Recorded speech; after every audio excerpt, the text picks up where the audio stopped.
Eh bien, bonjour et bienvenue sur l'espace dédié au site mécaniqueuniverselle.net. Ce site essaie de démontrer de façon logique que l'humanité suit une progression, une évolution logique vers son ultime perfection.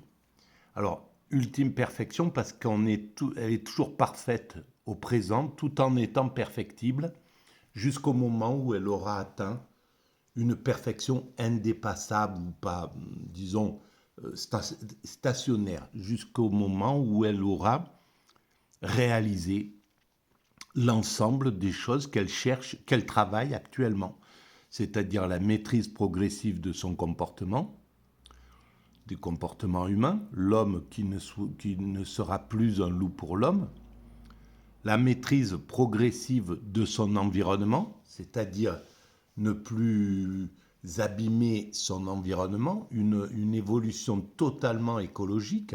Alors bien sûr, ça prendra encore quelques siècles d'évolution, mais nous voyons que nous sommes rentrés dans cette nouvelle ère de changement, d'évolution vers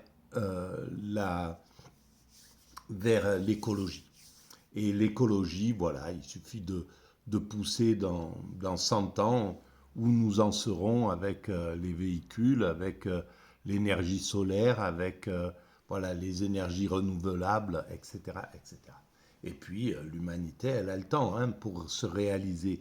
Elle peut mettre encore 3, 4, 5 siècles ou davantage. Nous sommes au bout de cette évolution.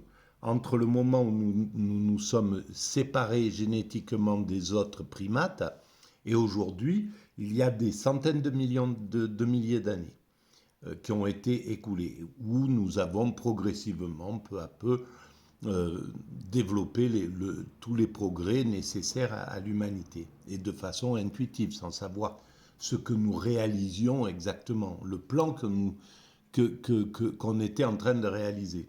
Alors on a commencé par maîtriser le feu, maîtriser les outils, les pierres, les silex, etc. Puis euh, l'agriculture, puis etc., l'élevage, voilà, tout un tas de choses. On est allé s'adapter à tous les environnements de la planète. Des êtres humains sont allés s'adapter à les Inuits à l'Arctique, au désert glacé, d'autres au désert de sable, d'autres à l'Amazonie, d'autres, etc., etc. Et au final, une fois qu'on s'est répandu sur toute cette planète, on a marqué un temps de retour vers l'unité, chose que nous sommes en train de réaliser. Et tout ça, ça a un sens, à mon sens. Voilà. Donc il y a un sens qui n'est pas un sens juste technique. On ne développe pas la technique pour la technique. On développe la technique pour que l'homme puisse ressentir quelque chose de particulier, c'est-à-dire atteindre le bonheur. Le bonheur, c'est organique, c'est le corps qui le ressent. Et il le ressent, le bonheur absolu, on le ressent. Les petits bonheurs, on les sent dans le corps. Notre corps nous envoie des choses extrêmement positives quand on est heureux, simplement joyeux, simplement détendu, je ne sais pas, voilà, à peu près en paix. Bon, bref, c'est notre corps qui vit ça, c'est pas de la théorie, c'est de l'organique. Et le sommet de ce que l'humanité cherche à atteindre, c'est l'extase. L'extase, c'est le bonheur suprême, c'est la jubilation totale du corps, la jouissance absolue du corps. Et dans cet état-là, cet état conduit l'homme à la pleine liberté, à la liberté absolue, à la sérénité absolue et à la compréhension absolue du monde, à la fusion avec le principe créateur. On est en harmonie totale avec la création, avec ce qu'on appelle la nature, ce que Spinoza appelait la nature. On est en harmonie absolue dans cet état, dans l'état d'extase, en harmonie absolue avec la nature. Alors le troisième grand travail, je ne l'ai pas cité, c'est la maîtrise du questionnement. Et bien ça, c'est nos chercheurs qui sont, et depuis la nuit des temps, hein, depuis que les premiers hommes, ils ont essayé de résoudre la question de la mort déjà, par exemple, voilà, en enterrant nos morts, etc. Donc tout le monde, tout l'ensemble de l'humanité a participé à l'évolution de l'humanité en croyant qu'on était antagoniste, que moi j'en fais plus que toi, moi je vaux plus que toi, nous notre religion est meilleure que la tienne, ma pensée, mon totem est plus... Et voilà, nous notre totem c'est le crocodile et toi c'est l'hippopotame. Quand on était à l'origine des grandes religions. Et voilà, on retrouve les mêmes confrontations entre islam, christianisme, etc., ou entre l'Asie et l'Occident dans ces orgueils, quoi. Alors tout ça, ça sera réglé. Et alors, les questionnements, depuis donc l'origine, les hommes cherchent à répondre, etc. Et maintenant, on a, voilà, si pour Démocrite, euh, il n'avait pas les moyens de, de parler de la matière en disant la matière est composée d'atomes, sans pouvoir même disposer d'un microscope pour aller le constater, euh, on voit les progrès qui ont été faits. Mais voilà, le Démocrite ou le chercheur du CERN, ils sont équivalents et ils apportent les mêmes choses à l'humanité. Voilà. Donc on est tous en train de travailler. L'humanité cherche à résoudre ces grands questionnements. Qui sommes-nous? D'où venons-nous? Où allons-nous? Pourquoi il y a quelque chose plutôt que rien? Qu'est-ce que c'est? Comment s'est créé cet univers? Qu'est-ce que c'est que cette matière? Est-ce que nous sommes identiques à cette matière? Nous sommes composés de la même matière que l'univers? Si c'est le cas, est-ce que si c'est le cas, nous sommes divins, comme nous sommes composés de ce divin? Est-ce qu'il y a du divin? Est-ce que cette création a pu se créer de façon mécanique, comme ça, sans intention, sans rien, et donner à un certain moment des êtres conscients? Comment se fait-il que il y ait l'amour dans cette création, à travers la vie?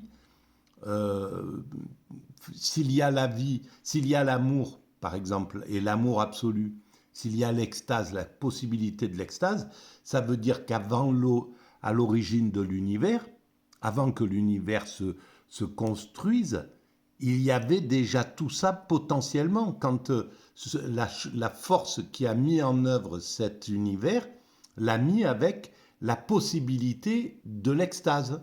Et est-ce qu'un système mécanique, comme certains le pensent, j'ai écouté une petite interview entre Michel Onfray et Michel Houellebecq, voilà, Michel Onfray semblait dire euh, c'est mécanique, ça peut être mécanique.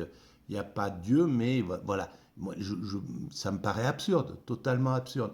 Il y a forcément quelque chose. Alors, la seule chose, c'est que l'image qu'on s'est fait de Dieu frelate notre vision. Dieu, c'est pas un barbu, etc. Peut-être pas. Peut-être c'est ça aussi, qui sait. Et peut-être que nous sommes infiniment petits. Peut-être que l'univers, c'est une petite chose dans quelque chose d'encore plus grand. Bon, bref. Là, pour l'instant, nous n'avons pas répondu à ces questions. Mais la science répondra à ces questions, à mon sens. On saura s'il y a du divin à l'origine. Et donc, ça démontrera juste la pertinence des choses. Mais en tout cas, un principe qui met en œuvre cet univers avec la possibilité de l'extase, donc qui inclut la possibilité de l'extase dans sa, dans sa création, dans cette création, ça veut dire qu'il a un lien avec cette extase. Et s'il a un lien avec cette extase, les religions ont raison de dire Dieu est l'essence de l'amour. Voilà, c'est tout. Alors, pour prouver ou pour démontrer cette théorie, je m'appuie bien souvent avec des ouvrages. Et là, je me suis appuyé depuis un bon moment déjà sur cet ouvrage de René Jean Dupuy que je vais quitter aujourd'hui parce que je suis arrivé à la dernière page, aux dernières pages. L'humanité dans l'imaginaire des nations. Et justement, voilà, une chose qui a évolué dans les progrès de l'humanité entre le moment où nous avons fait progresser les pierres taillées, etc. Les outils, les premiers outils, d'abord le corps qui a progressé. Nous avons fait progresser, nos ancêtres ont d'abord commencé par faire progresser notre corps pour l'adapter à une autre façon de penser. Donc ce sont les ouvriers, des ouvriers de l'humanité, comme aujourd'hui, hein, comme le chercheur au CERN, les premiers hommes qui ont fait évoluer notre cerveau pour acquérir la position debout, ils sont aussi importants, c'est les mêmes ouvriers, et voilà, ils ont la même importance que l'humanité, que les hommes qui continuent aujourd'hui, par exemple, à travailler l'humanité. Parce que là, aujourd'hui, nous sommes 7 milliards, 8 milliards sur cette planète, et 8 milliards, d'une manière ou d'une autre, par le bien, par le mal, en construisant ou en détruisant, en faisant rien ou en faisant quelque chose, tous les êtres humains qui sont là vont donner entièrement leur existence à l'évolution de l'humanité. Travaillent de la même manière, voilà. Et là, je vous renvoie aux vidéos précédentes. Et donc, René Jean Dupuy, c'était un juriste en droit international qui s'est intéressé à l'idée de l'évolution du concept d'humanité dans l'humanité. Comment on fait monter progressivement l'humanité par-dessus le système des nations. Voilà, là maintenant on commence à faire des lois universelles, on commence à travailler sur l'écologie universelle qui dépasse sur le patrimoine universel, le patrimoine mondial, etc. On est en train de faire passer les choses au niveau mondial. Donc de passer du national au mondial. Ça prendra encore du temps parce que on résiste, il y a la partie, c'est la lutte entre les progressistes et les réactionnaires. Le système réactionnaire freine la montée pour qu'elle soit supportable, qu'on n'aille pas trop vite. C'est clair qu'on pourrait passer, par exemple, il pourrait y avoir un système brutal qui dit, bon voilà, on sort des nations, c'est fini, on n'appartient plus aux nations, on appartient à l'humanité et il n'y a plus de guerre, comme ça, on rentre dans la paix, il faut que dans 15 jours, ça soit réglé. Voilà, évidemment que ça serait un chaos indescriptible parce que l'homme n'a pas encore modifié, fait évoluer sa conscience à l'universel suffisamment. Elle commence et l'évolution de l'humanité prend du temps parce que il faut changer les mentalités, il faut faire évoluer les consciences, etc. C'est tout un cheminement. Donc il faudra peut-être encore largement des décennies, voire des siècles, pour que l'ensemble humain ait la conscience d'appartenir à l'humanité avant tout. Voilà. Mais les médias, les voyages, tout un tas de choses font que on a maintenant une vision universelle des choses. Il y a 100 ans en arrière, il y avait pas, ou 200 ans, il n'y avait pas la télévision et les gens ne voyaient pas vivre les Chinois, les Africains, les Américains, voilà, les Australiens, les Européens, tandis que maintenant, partout sur la planète, on voit vivre les autres. Et que ce soit dans une tribu Peul, ils ont la télévision et ils voient comment vivent les Européens. Et nous, on voit comment les Peuls vivent dans ces choses. Et il y a en plus des personnes qui ont une conscience, on va dire, humaniste et qui font des émissions justement tournées vers ça, qui amènent des gens vivre, des Européens par exemple, vivre avec, avec des populations, des peuples dont on ignore tout et on voit leurs relations. Je pense à ces émissions de, je ne sais plus comment il s'appelle, le gars, le présentateur qui fait ça. Voilà, bon bref, ce sont des émissions, on va dire, antiracistes. Voilà comment on pourrait les appeler. Alors je suis arrivé à la dernière page, il y a écrit promesse. On va lire, je lis, c'est comme ça que je pratique. Je découvre en même temps, je lis et je commente éventuellement. Promesse. Du jour où l'homme a pris conscience de lui-même, cette reconnaissance comportait déjà en puissance celle de l'humanité. À partir du moment où on a pris conscience de nous, où on a pris conscience de notre particularité, la conscience de l'humanité dans son ensemble est arrivée selon lui. De celle-ci, donc de l'idée d'humanité, il n'aura la révélation que plus tard, au prix d'une victoire sur son premier penchant qui le porte à n'accorder qu'à un petit nombre la qualité de semblable. Il a fallu dépasser les époques de racisme, les époques où on considérait certains êtres humains comme des esclaves par nature, qui n'étaient pas des hommes en somme, et bien des peuples se faisaient appeler nous les hommes, en fait, nous sommes les autres sont des esclaves en somme. Donc ça a été un grand moment de la pensée humaine qu'il a fallu dépasser. On en sort. Voilà, l'esclavage est interdit, même s'il est encore pratiqué par les esprits, par certains esprits archaïques, mais voilà, c'est en voie d'extinction et ça sera éteint. Voilà, cette idée-là, elle sera éteinte. Mais il fallait donc qu'on puisse apporter à l'ensemble la qualité de semblable. Ce n'était pas le cas, ce n'est pas encore finalement tout à fait le cas. La réservant à sa famille, la qualité de semblable, aux hommes de son clan, puis à ses compatriotes. Il rejette les barbares hors le cercle de ses proches. Voilà, et on a écarté tout ça. Au départ, c'était juste le clan. Les autres clans, c'était les barbares, c'était les sous-hommes, peu importe comment ça s'appelait. Puis après, plusieurs clans se sont assemblés en tribus, et c'était la tribu d'à côté qui était les barbares.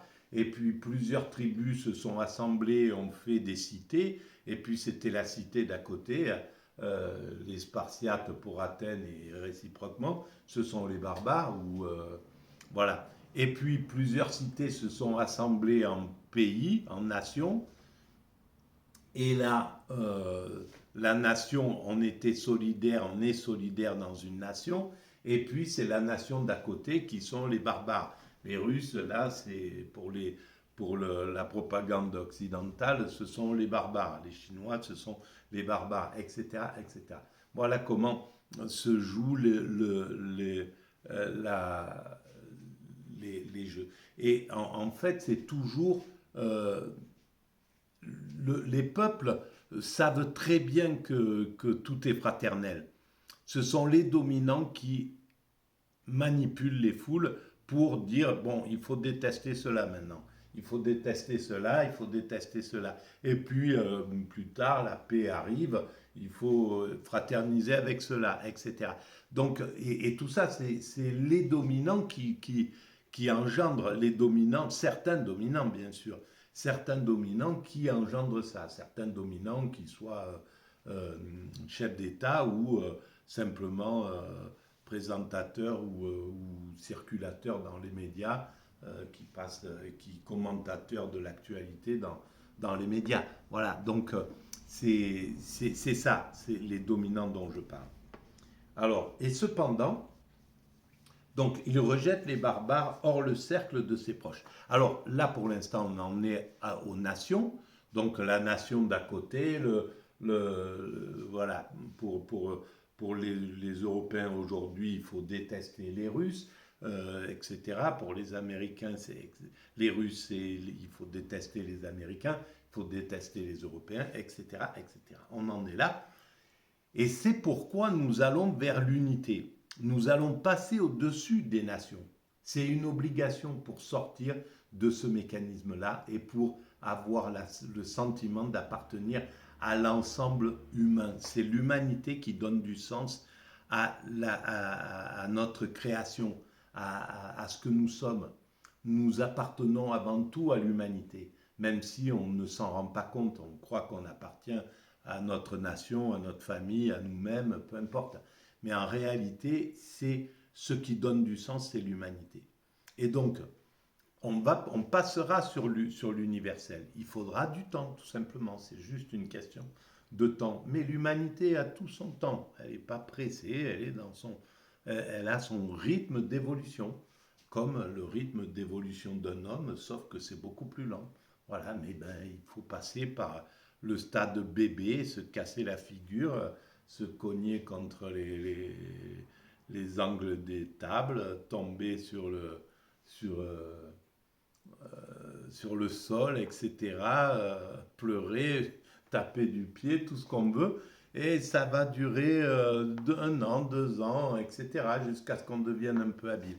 Et on ne peut pas éviter, on ne peut pas faire passer de stade de bébé à enfant en un jour ou en 3 heures. Voilà, ça ne marche pas comme ça. L'humanité, c'est la même chose. Elle a son temps d'évolution.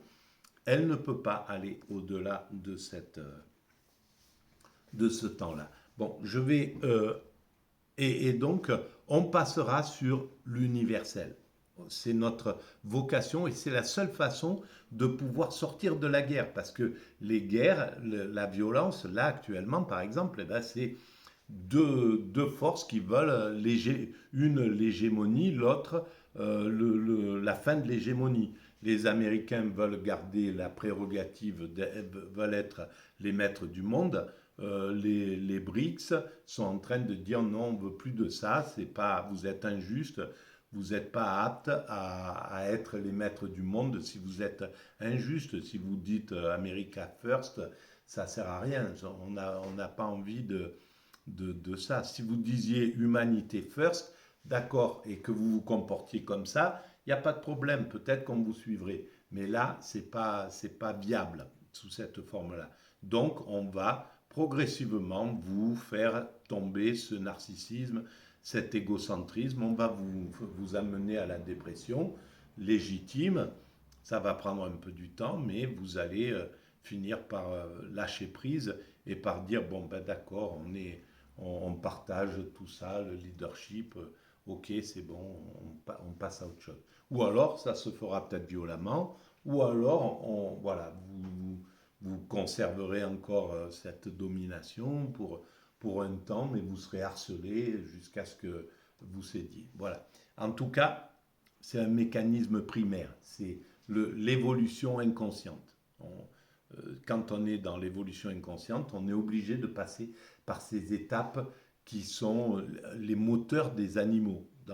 Chez nous, quand nous étions des primates naturels, eh ben, on fonctionnait comme ça. Nos cousins chimpanzés fonctionnent comme ça. Un dominant qui thésaurise les privilèges, qui est le boss, et puis des prétendants qui le harcèlent jusqu'à ce qu'il soit suffisamment fatigué pour qu'il y en ait un qui le renverse, prenne sa place, et il est lui-même à harceler jusqu'à ce qu'il finisse par vieillir et qu'un autre prenne son truc. Et c'est ce qui fait que nos cousins singes, nos cousins chimpanzés, n'ont pas pu évoluer, parce que c'est un principe qui empêche l'évolution de se faire. Nous, l'humanité a réussi à rompre avec ce principe, avec la dureté de ce principe, a réussi à percer la faille de l'instinct comme ça, en mettant au-dessus du dominant un dieu. Il fallait que le dominant devait obéir à quelque chose de supérieur à lui-même. Donc il perdait toute sa toute-puissance. C'est pour ça que les religions sont fondamentales dans l'évolution de l'humanité. C'est une bénédiction qu'elles soient arrivées, n'importe où qu'elles soient, que ce soit l'hindouisme. Voilà, le fait de placer des dieux dans lequel le dominant terrestre le dominant terrestre devait allégeance, devait obéir, devait penser qu'il est au-dessus de lui. À partir de ce moment-là, eh ben, sa toute-puissance a été maîtrisée.